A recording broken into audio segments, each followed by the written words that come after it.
Bem, gente, nós vamos ter início agora a segunda parte da discussão do livro Democracia, Violência e Segurança Pública no Brasil, de minha autoria. Agora trabalhando com outros temas, relacionados aí à obra como um todo. Então, os temas dessa segunda aula, desse segundo encontro, é violência no Brasil e no Nordeste, os homicídios como proxy da criminalidade violenta, como termômetro do crime violento e, como foi colocado desde o início, o principal desafio das políticas públicas brasileiras, e a segurança pública no Brasil em seus aspectos institucionais e os desafios da política de segurança pública no Brasil. A questão da gestão da segurança pública. São esses os temas que a gente vai tratar agora nos capítulos 3, 4 e 5, dando continuidade ao que foi exposto na aula passada, certo? Estamos aí tendo finalizado a maioria do processo eleitoral. Vimos aí vários casos de violência política, atentados contra candidatos, contra políticos eleitos, tentativas de assassinatos ou até mesmo assassinatos, mais de 25 assassinatos esse ano. Então, se mostra aí como um termômetro realmente importante para ser controlado, um fator para ser controlado.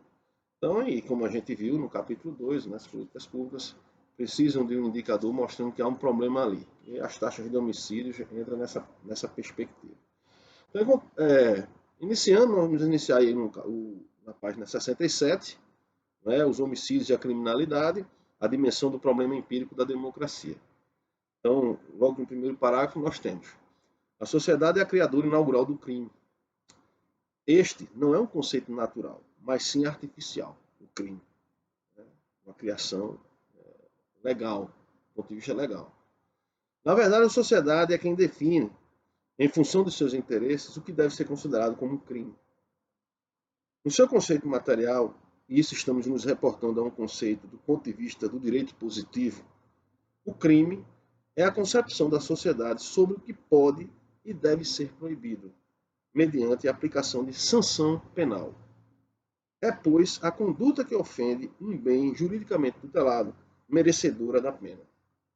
Veja que nós temos aqui uma citação, a Nusse, que é um jurista do direito penal, e como ele fala aqui desse bem juridicamente tutelado, e quem tutela um bem, e aí você se lembra do conceito de propriedade privada, é o Estado, através de suas instituições coercitivas.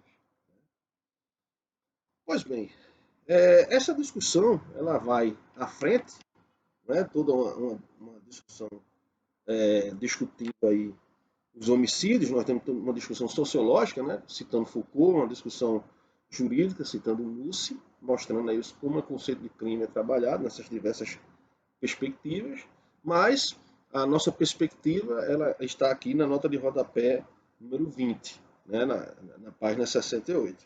Então, primeiramente, a violência é um conceito polissêmico, tem várias definições, eu trouxe pelo menos duas aqui, da literatura, mas em nosso caso, a pior delas, que é o pior dos crimes, será definida com o mesmo rigor da perspectiva jurídica.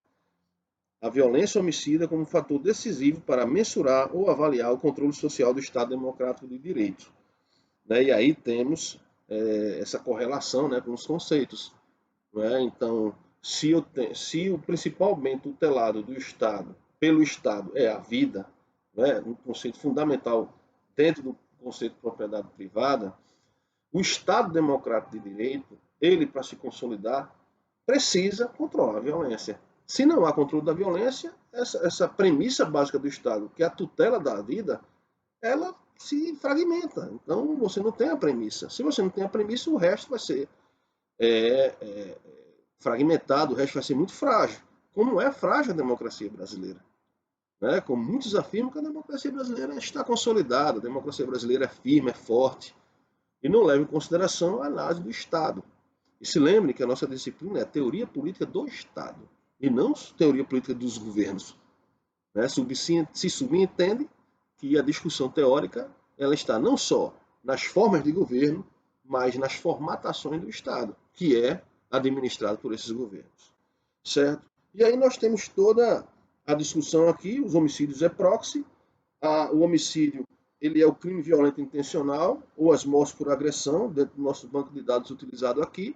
Nós vamos quantificar o problema público, que é a violência, nós vamos quantificar e criar uma proxy. Proxy é a substituição de um termo abstrato ou muito amplo, polissêmico, como é a violência, por um indicador palpável, concreto e real. Nesse caso, os homicídios, as taxas e os números absolutos de homicídios.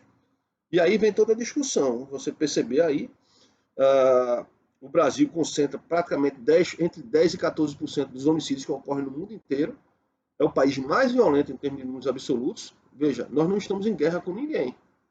Né? Diferente de países lá do Oriente Médio e tal, o Brasil tem mais mortes por assassinato do que nesses países que estão em guerra. Lógico que aí nós temos uma extensão continental e tudo mais, uma população de mais de 200 milhões de habitantes, mas quando nós comparamos com países de democracias sólidas e grandes extensões territoriais, como os Estados Unidos, estamos muito distantes. Não é? Então o Brasil tem uma média entre 50 e 60 mil assassinatos por ano no país, enquanto nos Estados Unidos, que tem aí uma média de 330 milhões de habitantes, né, praticamente 110, 120 milhões a mais de habitantes, tem no máximo entre 10 e 11 mil assassinatos. A taxa dos Estados Unidos, que leva em conta, as taxas levam em conta o tamanho da população e são calculadas por 100 mil habitantes, não é? Teremos a oportunidade de discutir isso em disciplinas mais pragmáticas que eu venho a ministrar com vocês. Que nós temos uma distância muito grande. Enquanto os Estados Unidos têm uma taxa de homicídio de 5,5 por 100 mil habitantes, o Brasil tem uma taxa entre 25 e 30 por 100 mil habitantes. Né? Então, percentualmente, não tem nem o que discutir em termos estatísticos, a variação é muito grande no comparativo. E aí nós temos dentro do Brasil, dentro do país, a região Nordeste como uma região mais violenta, e o crescimento na região Nordeste é linear e contínuo, como você pode ver aí no gráfico de número 5, na página 69. Na página 70, nós temos os dados relacionados às regiões e ao Distrito Federal e o Brasil como um todo. Perceba, né, que as taxas levam em conta o tamanho das populações, o divisor são as populações, né? Então nós temos aí a região norte 35 por 100 mil habitantes, a região nordeste 36,2 por 100 mil habitantes para o ano de 2011. Né? Então faz praticamente, daqui a pouco faz 10 anos dessa cálculo das taxas e mudou muito pouco isso aqui. Na verdade, o Sudeste recuou mais, menos violento, questão de São Paulo. São Paulo hoje, se você pegar os dados do último indicador do Fórum Brasileiro de Segurança Pública, esse banco de dados eu vou trabalhar na disciplina de Laboratório de Políticas Públicas, caso eu venha ministrar a disciplina, ser só uma disciplina muito voltada para a área da segurança pública, gestão da segurança pública, uma coisa mais prática, mais pragmática, né, que eu pretendo fazer lá. Esse banco de dados demonstra aí que hoje a região norte é mais violenta em termos proporcionais, em termos de taxa por 100 mil habitantes, e a região nordeste está em segundo lugar. No entanto, a região nordeste é mais violenta em números absolutos, né? No dado aí, 19.390 homicídios. Hoje ultrapassa os 23 mil homicídios por ano. Tem toda uma discussão aí sobre a anatomia dos dados, do banco de dados entre 2000 e 2012, mostrando a variação.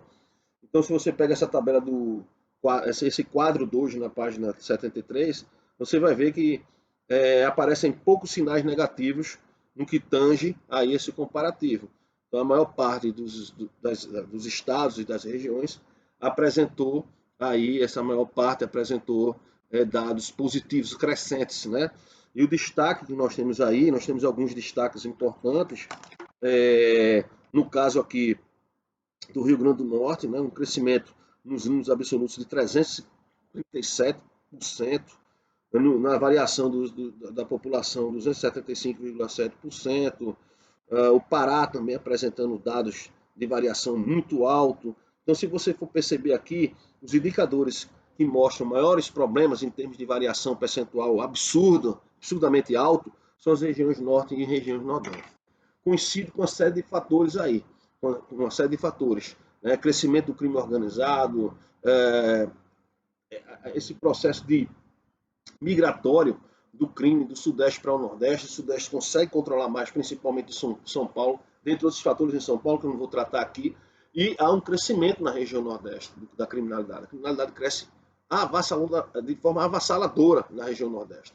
E o que a gente percebe é uma explosão no sistema carcerário, um crescimento abusivo no sistema carcerário, e o crescimento também de organizações criminosas fora do eixo Rio-São Paulo.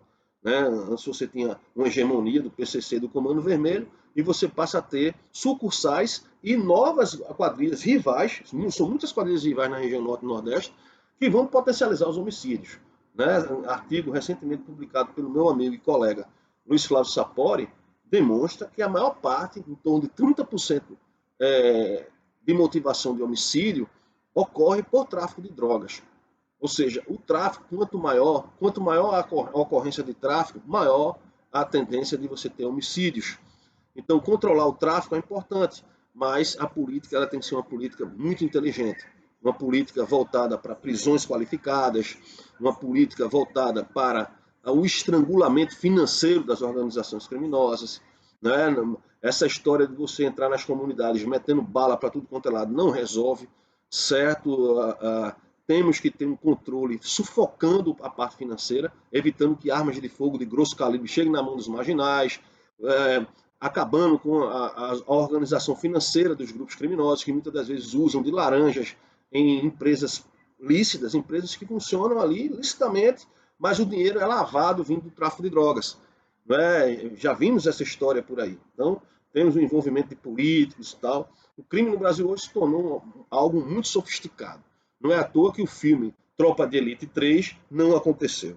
Né? Houve uma ameaça, isso aí não fui eu que estou dizendo, certo? Foi o próprio cineasta, produtor do Tropa de Elite 1, Tropa de Elite 2, que foi ameaçado de morte e passou mais de um ano fora com medo, porque ele tinha a intenção de fazer o Tropa de Elite 3, que ia justamente cair onde o crime mais lucra, que é dentro das organizações, dentro das instituições, do mercado, das assembleias legislativas, das câmaras municipais, das prefeituras. É lá que o crime se alimenta, trazendo para si, através da corrupção e do alto nível de impunidade, atores políticos, muitas vezes eleitos pelo povo, que vão facilitar suas atividades. Então, esse é um grave problema e esse é o maior problema que nós temos que resolver a curto e médio prazo. Certo? Se não, nada feito, amigo. Vamos continuar tendo eleições com alto nível de pobreza, alto nível de desigualdade, alto nível de desorganização social, porque essas variáveis, esses indicadores têm correlação. Né? E aí, a gente faz uma avaliação específica da Paraíba, né? Utilizando a Paraíba como proxy para a região Nordeste. Vemos que a maior parte das mortes violentas intencionais se concentram nas grandes cidades do estado, né? João Pessoa, Campina Grande, Santa Rita, Cabedelo e Bahia, como a gente vê na tabela 6. Né? Nós temos aí, em termos de taxas de homicídios, a cidade mais violenta é Cabedelo, na região metropolitana de João Pessoa. Em termos de números absolutos, aparece em primeiro lugar João Pessoa, certo? Com 556 assassinatos. Esses os dados de 2011, houve uma mudança aí, porque desde 2012 os indicadores de violência começaram a apresentar redução aqui na Paraíba, depois que foi implementado Paraíba Unida pela Paz. Nós já avaliamos essa política pública, essa ação estatal, em trabalhos de dissertação, que em momento oportuno eu vou passar para vocês quando formos tratar especificamente da gestão pública de segurança em disciplinas pragmáticas, em disciplinas práticas, para aqueles que querem realmente ter uma formação diferenciada na área de gestão pública da segurança pública, né, que é um grande gargalo hoje. Eu acho que quem entra nessa seara hoje, como gestor público, técnico, analista e tal, tem muito mercado, muito futuro na área de gestão pública. Então percebemos aí que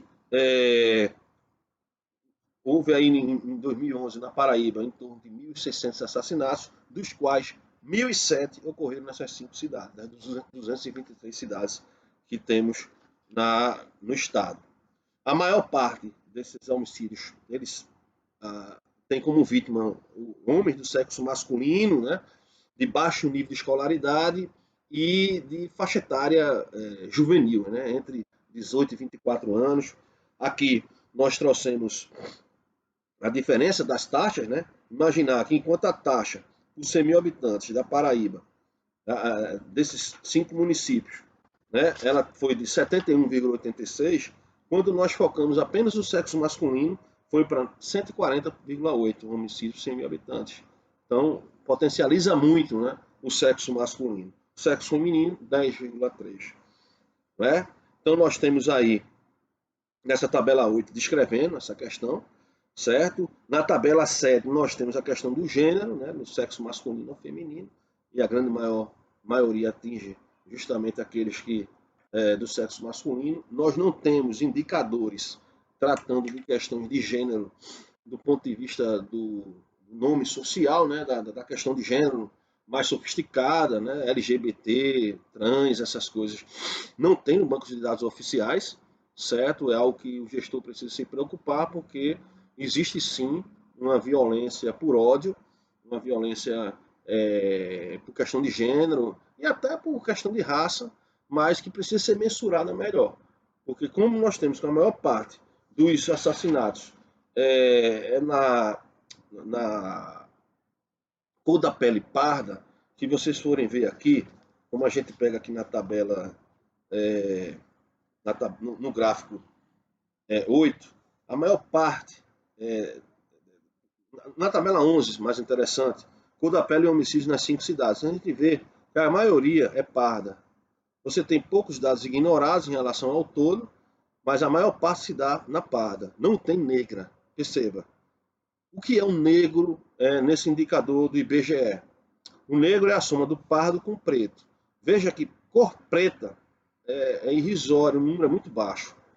Não é? Mas quando você soma preto com pardo, dá praticamente 90% ou mais. E aí é onde entra a cor da pele negra. Então, a maior parte da população é parda também. Então, esse indicador está altamente correlacionado com o quantitativo geral da população. A população paraibana e a nordestina, de um modo geral, a maior parte se autodeclara parda, nem branca, nem preta. E aí o pardo, ele, os movimentos sociais geralmente somam preto com pardo e chama negro, né, que é a população negra que está ali, de alguma forma, representada, e isso é legítimo.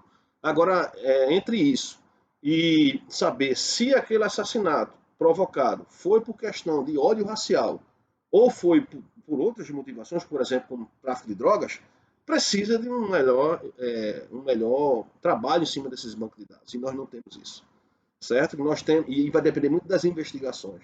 Como a polícia investiga pouco, muito pouco, né, dos homicídios, em cerca de 70% não chega a ter uma autoria, a ser solucionado e fica por isso mesmo, e aí é um dos fatores principais para potencializar a criminalidade violenta.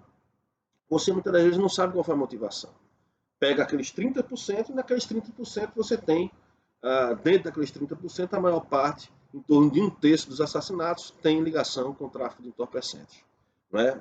A briga, o conflito por esse mercado ilícito, ilegal, ele provoca muitas mortes.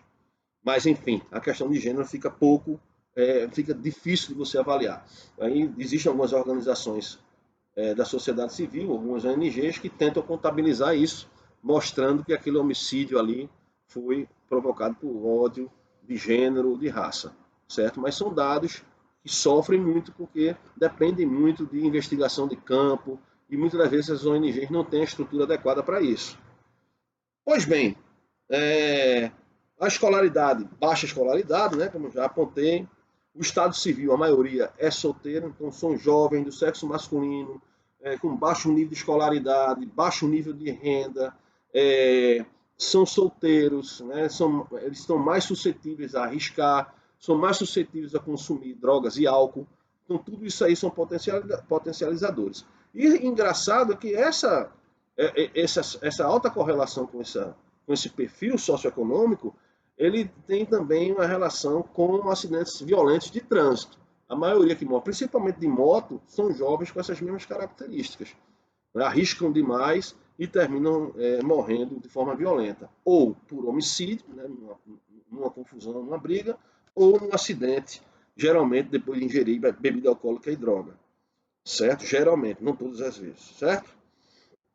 Então, o que nós temos aí é que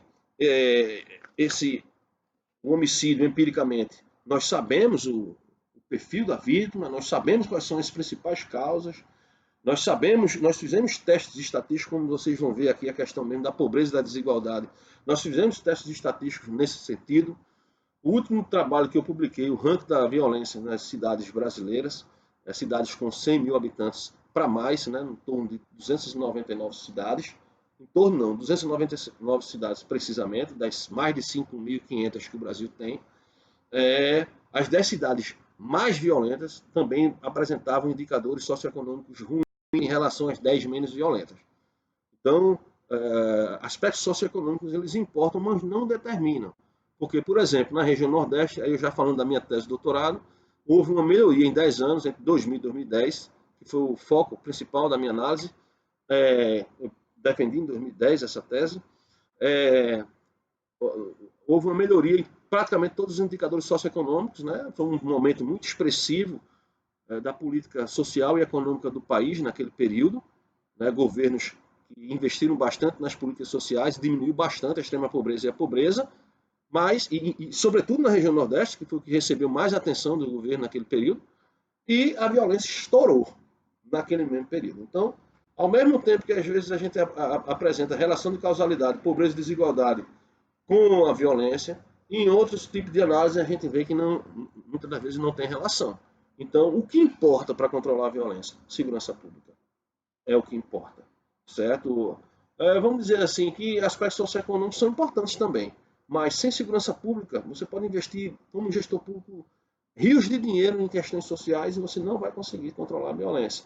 Porque o que motiva, principalmente, a violência é o tráfico de drogas. E o tráfico de drogas vai onde tem mais dinheiro. Se você injeta dinheiro, por exemplo, com políticas assistenciais em determinadas regiões, aquela região vai ter mais dinheiro. E aquele dinheiro vai circular. E aquele dinheiro circulando, ele não vai circular só para comprar mercadorias no mercadinho da esquina. Ele vai comprar drogas também, certo? Bebida alcoólica. Vai se formar novos grupos ali, grupos rivais vendendo droga. E aí, o que nós vamos ter? Aliciamento de menores, geralmente acontece isso, a maior parte que entra nesse mercado ilícito é formada por jovens, jovens que muitas das vezes não têm limites de formação educacional muito baixa, e que vai ter conflito, morte, violência de todos os tipos, principalmente homicídios. Então, eu preciso ter um aparato coercitivo estatal trabalhando bem para que as políticas sociais elas tenham um efeito mais duradouro, um efeito enfático também no controle da violência. E aí, no capítulo 4, o que é que nós temos? No capítulo 4, nós temos a segurança pública no contexto da democracia. Não é? E aí, o que é que nós temos de início? A segurança, aqui na página 87. A segurança pública é uma área específica das políticas públicas executadas pelo Estado. Ou seja, é uma ação estatal e, na verdade, é a primeira ação estatal que se tem notícia. No capítulo 2, trabalhei o seu conceito, definição, formulação, execução e avaliação de políticas públicas e, especificamente, de segurança.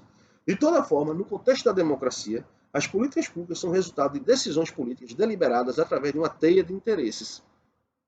Então, as políticas públicas elas sofrem pressão de diversos grupos de interesse. São as chamadas facções, não só os partidos políticos, mas os grupos econômicos, né, os movimentos sociais e por aí vai. É uma teia, vamos dizer assim. E aí o Zaverucha ele faz uma afirmação interessante aqui. Ele diz o seguinte: a política pública é uma decisão de cunho estritamente político que visa distribuir recursos escassos para aquilo que o grupo que controla o aparelho de Estado julga mais importante.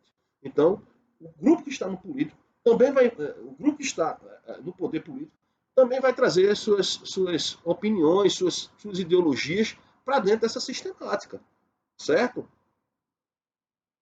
Então, por exemplo, se o governo é um governo mais de direita, centro-direita, não tem como um governo ser ou de extrema-direita ou de extrema-esquerda, porque ele não consegue governar e muitas das vezes não consegue nem ser eleito, certo?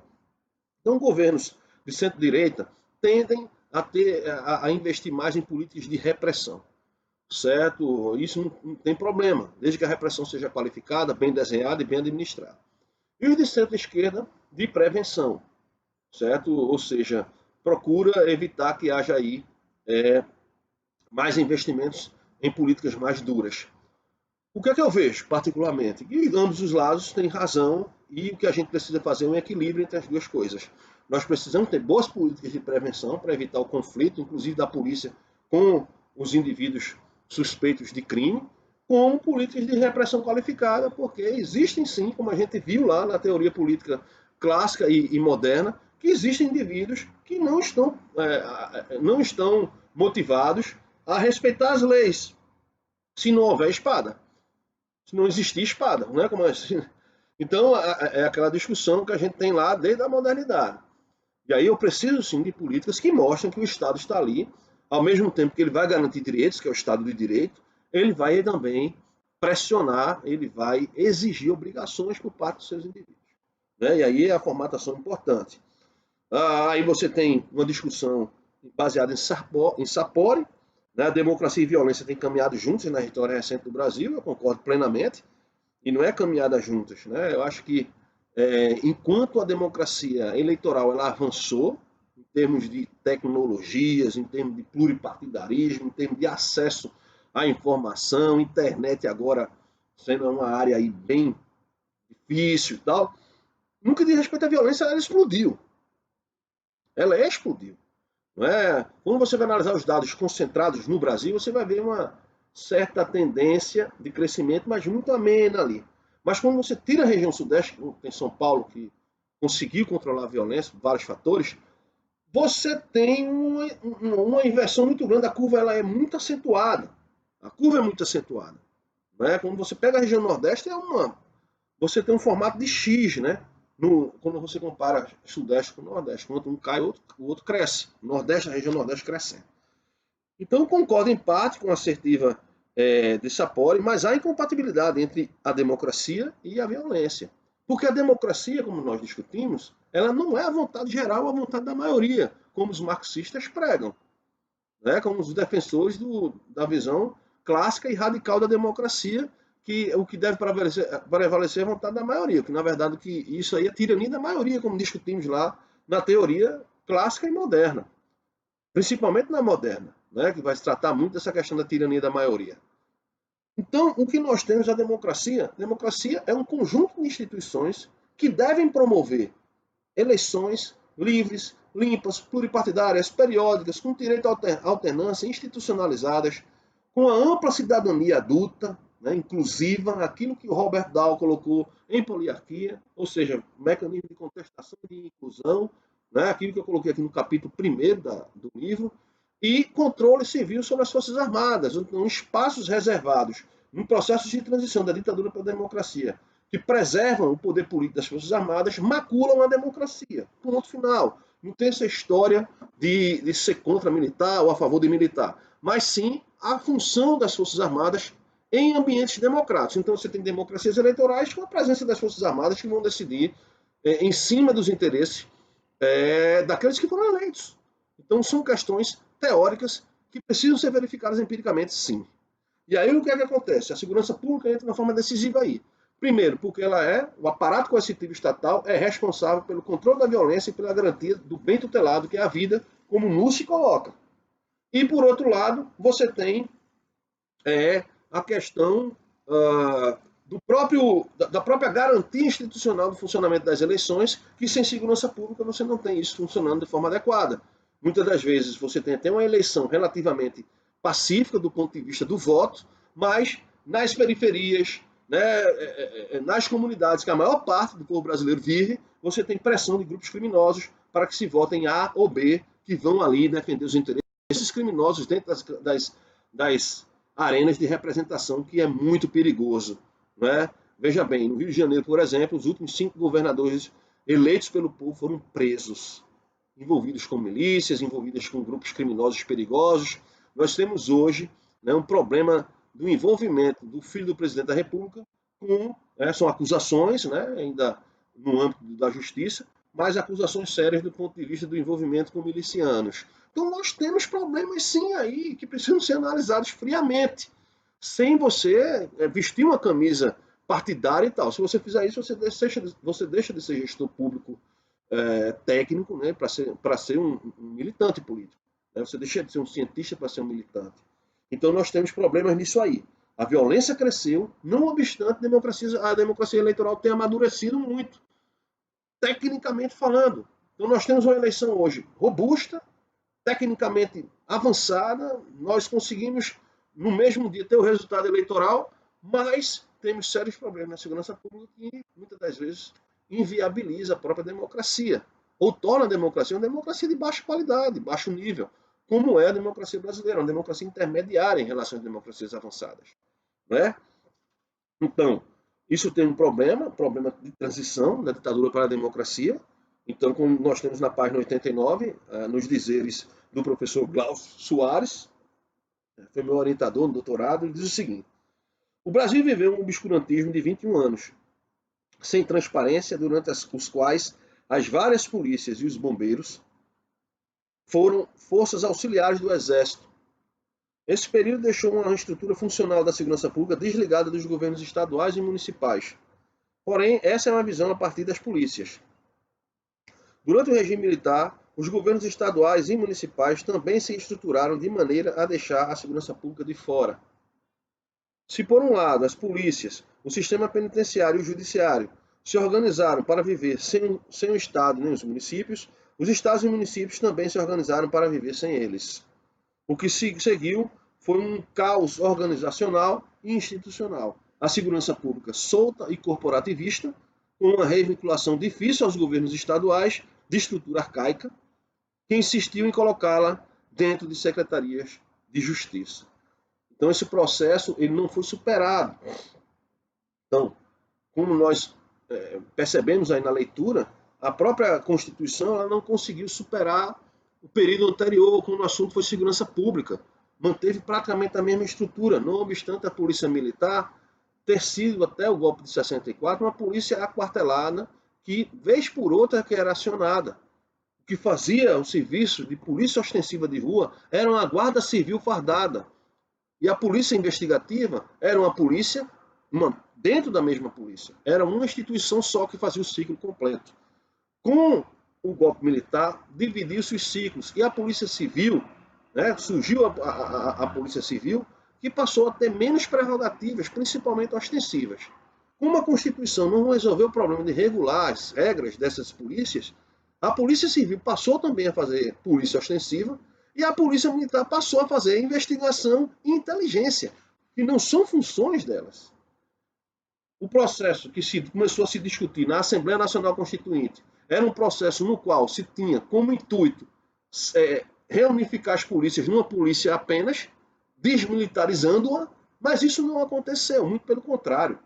Houve um lobby muito forte das Forças Armadas e do militarismo, mantendo a estrutura policial da mesma forma, num processo de redemocratização. É como se nós tivéssemos saído da ditadura para a democracia no aspecto eleitoral, mas não no aspecto da segurança pública. Continuamos lá. Não saímos do regime autoritário, como é o assunto da segurança pública. Ficamos fazendo, sobretudo sob pressão da sociedade civil, OAB, organizações de direitos humanos e tal, juntamente com o Poder Judiciário, puxadinhos para limitar esse caráter autoritário das instituições coercitivas. Aí foi criado a audiência de custódia em 2015, bem tardiamente, que é um processo no qual você tenta garantir mais direitos aos indivíduos. Até hoje se fala em reformas institucionais do Código Penal, que é de 1941, certo? Época da ditadura varguista. Então, nós temos um Código Penal que muitas das vezes, processual penal e penal, que não dá garantias institucionais aos indivíduos de ampla defesa.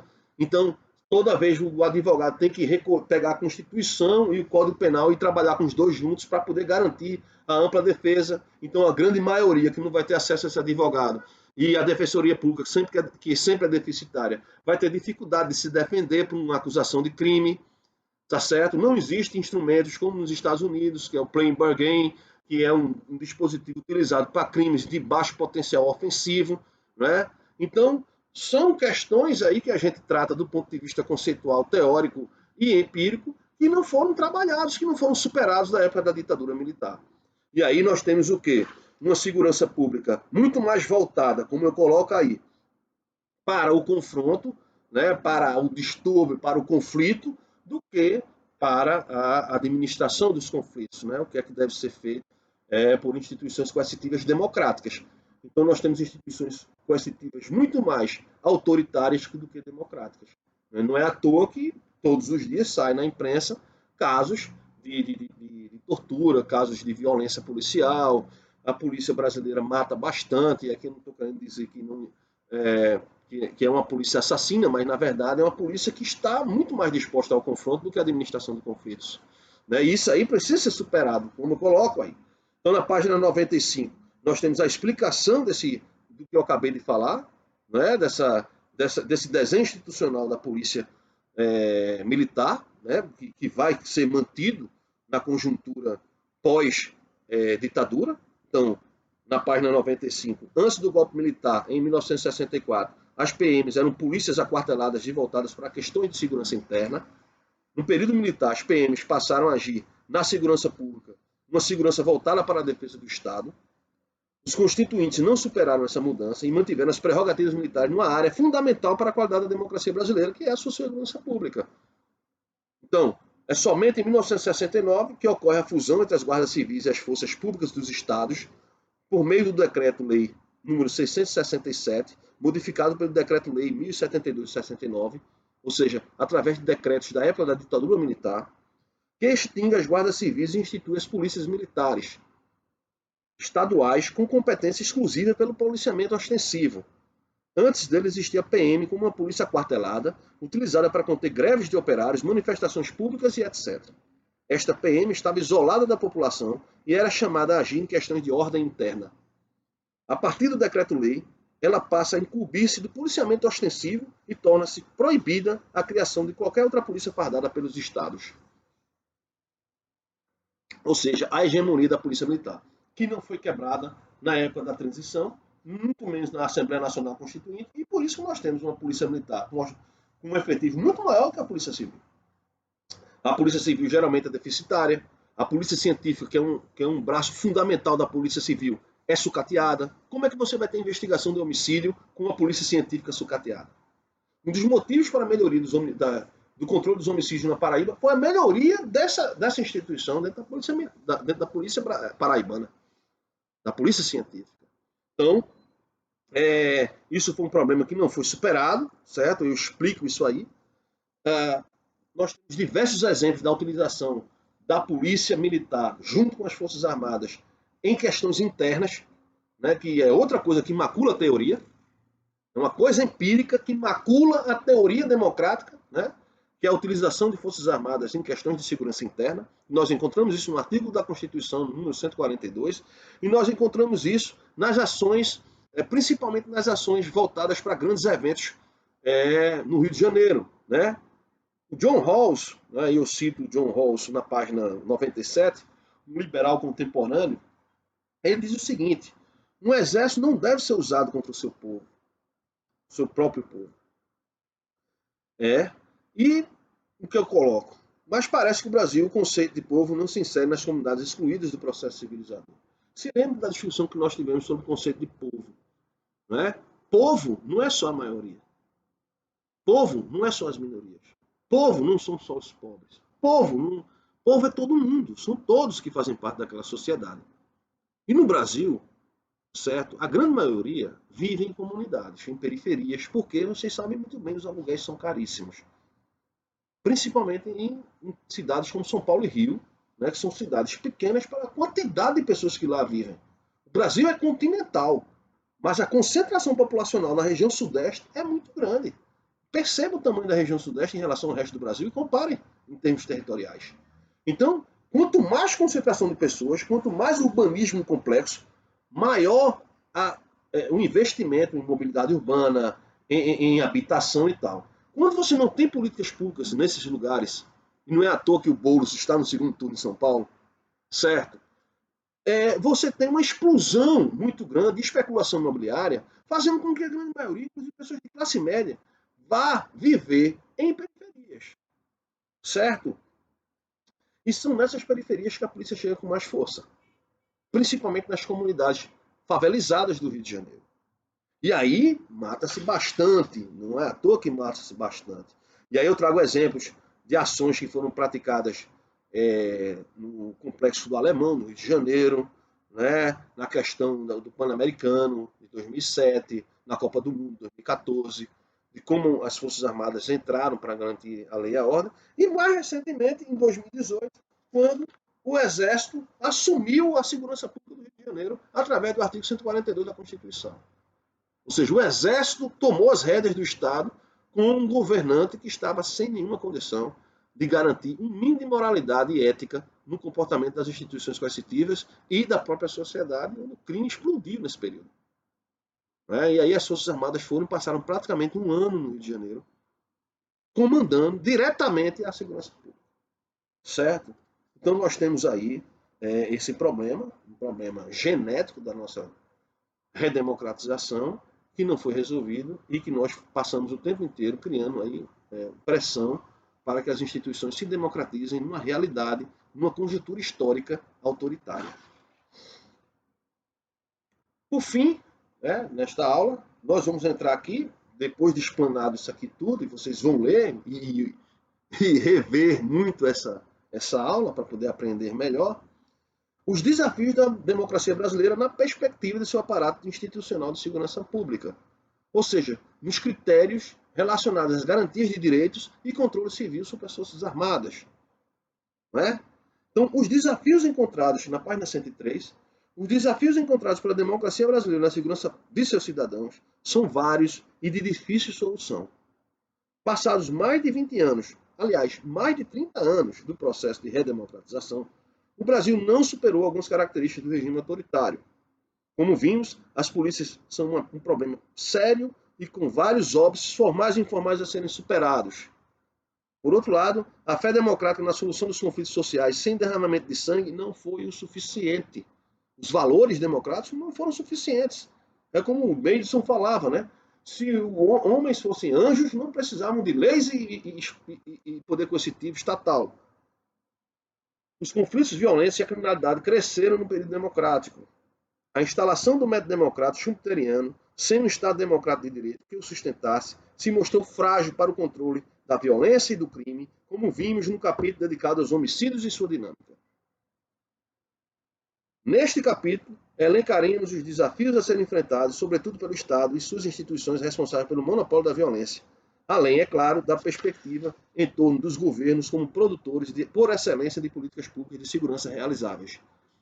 E aí, antes de entrar nessa abordagem das políticas públicas, e que bons governos salvam vidas, como diz o glorioso Glaucio Soares, mostrar que a melhoria dos indicadores socioeconômicos, indicadores clássicos na região Nordeste, não tiveram força para controlar a criminalidade. Isso eu apresento nas páginas 106 e 107, com o indicador de extrema pobreza, como vocês podem ver no gráfico 10, a relação inversa entre mais homicídios e menos extrema pobreza, formata até um X, em determinado período. A extrema pobreza vai caindo enquanto a violência vai crescendo, na Paraíba, entre 2001 e 2009. Eu faço uma correlação na tabela 14 com esses dados, mostrando o alto nível de correlação com sinal negativo, mostrando justamente essa relação inversa. No gráfico 11, o analfabetismo, que é uma variável tanto de educação como de pobreza, onde você tem muitos analfabetos, você tem uma pobreza grande, porque as pessoas não conseguem emprego. E aí, nesse mesmo período, nós temos uma relação inversa também, apesar de uma série histórica curta, nós temos uma relação inversa com uma correlação também alta, ao nível dessa correlação também apresentando um sinal negativo. Enquanto uma cresce, a outra decresce. Então, questão de pobreza e desigualdade, elas são importantes, porém elas não determinam o controle da violência. O que faz isso? As instituições de coerção. Então nós temos problemas genéticos nas instituições de coerção, com forte teor autoritário de um lado, e nós temos ineficiência das instituições, do aparato coercitivo de uma forma mais geral, desde a polícia investigativa até o sistema carcerário, que faz com que nós não avancemos na área da segurança pública por mais esforços que tenhamos. Aqui e acolá você vai encontrar um Estado que em determinado tempo consegue diminuir a violência, mas isso não se encosta no Estado, fica só nas políticas governamentais de governos momentâneos. Então a política pública de segurança ela precisa passar por uma reforma, ela precisa passar por uma transformação estrutural mais forte. E o governo federal passa a ser o grande, vamos dizer assim, articulador disso. Só que com o atual governo federal que temos, muito mais de centro-direita, que não quer saber de conversa com as questões de prevenção, muito só voltados para questões militaristas e de política ostensiva, e sem muito apreço aos direitos humanos, fica muito difícil você fazer com que essa segurança pública avance para uma segurança pública de qualidade, que consiga equilibrar tanto a garantia de direitos e a prevenção, que termina sendo uma coisa muito importante, né? Você investir na prevenção, como na investigação qualificada, na repressão qualificada, nas prisões de homicidas seriados, né? Em processos de ressocialização com presos, com pessoas acusadas e condenadas por crimes de menor potencial ofensivo. Né? Então são questões técnicas que não estão na ordem do dia. Né? E aí a gente fica preocupado, porque quanto mais nós nos tornamos violentos, menos a nossa democracia se torna consolidada, né? Menos ela se torna forte. Então, as políticas públicas de segurança e a falta de uma agenda nacional é um ponto estrutural importante que é apontado aí. Né? Nós temos São Paulo como um exemplo bem sucedido, né, de investimento no departamento de homicídios, no processo de polícia comunitária, polícia técnico-científica, que São Paulo passou, está aí tudo nas páginas 112, 113, 114, 115, mostrando esse trabalho que foi feito, né, como a polícia ela conseguiu instituir, fazer com que as tomadas de decisão, as leis, os decretos e tal, dos governos, e, lógico, provocado também pelo Poder Legislativo, se tornassem políticas de ação direta no controle da criminalidade, tivesse efeito, né? Quando bem desenhadas e quando trabalhadas em cima de ciência, né? de dados científicos. Então, a análise de dados, a formatação da engenharia de dados, prisões específicas, investimento em retirada de circulação de armas de fogo ilegais, lei seca proibindo em determinados lugares que a violência estava fora de controle, consumo de bebida alcoólica a partir de determinado horário, fiscalização e monitoramento de jovens, controle do tráfico de entorpecentes, diminuindo os espaços para os traficantes e tal, surtiu efeito, né, na curva da criminalidade. Então, como você pega aí, por exemplo, na página 112, o gráfico das taxas de homicídio em São Paulo, veja como entre 2000 e 2011, apesar que de 2007 a 2011 a tendência é mais amena, houve queda, né? O gráfico termina em 2011 com a taxa de menos de 15 por 100 mil habitantes. Já tinha sido superior aos 40 por 100 mil habitantes. O tolerável é no máximo 10 por 100 mil habitantes. Esse tolerável bem entre aspas, certo? E hoje, né, você pegar os dados mais recentes, 2019, você vai ver que São Paulo está com os dados menores que 10 por 100 mil habitantes. As 10 cidades menos violentas de São Paulo, do Brasil, são 9 são paulistanas, né, paulistas no caso, certo?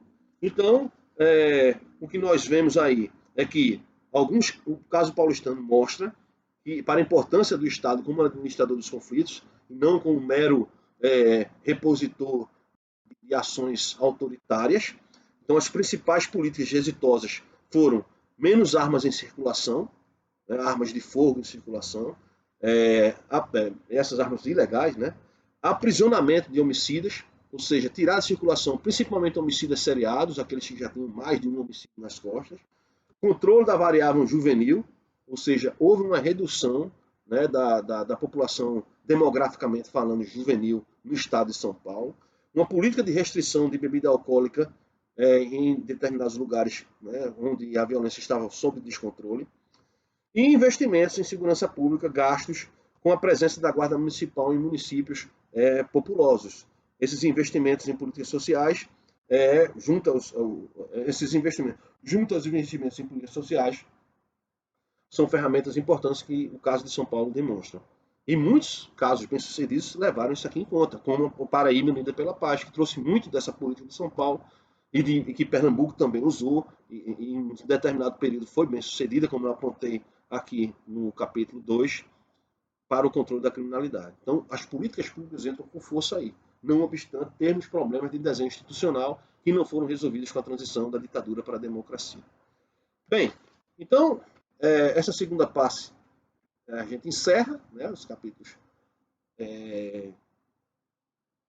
3, 4 e 5, né, do livro, e na próxima semana os capítulos 6, 7 e a conclusão desse trabalho feito com essa lógica que a segurança pública ela é um elemento fundamental para a consolidação democrática no Brasil. Muito obrigado e até a próxima.